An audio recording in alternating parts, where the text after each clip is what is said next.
কোনি গল্পের একদম শেষ পর্বে। আর এখানে আমরা দেখবো একটি আকর্ষণীয় দৃশ্য, যেখানে কোনি জলে ঝাঁপ দিতে যাবে সেই সময় গ্যালারি থেকে একজন চেঁচিয়ে বলবে, ফাইট কোনি ফাইট।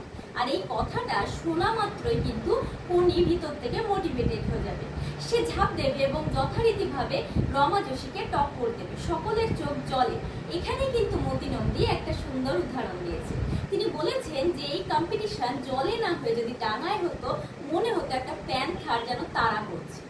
এরপর আমরা দেখবো যে কষ্ট করে হলেও কোনি কিন্তু রমা যোশীকে হারিয়ে জিতে যাবে।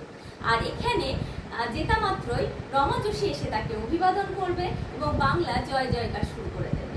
অন্যদিকে অভিমানী কোনি দৌড়ে যাবে খিদ্দার কাছে এবং তার বুকে মাথা রেখে কাঁদতে শুরু করে দেবে।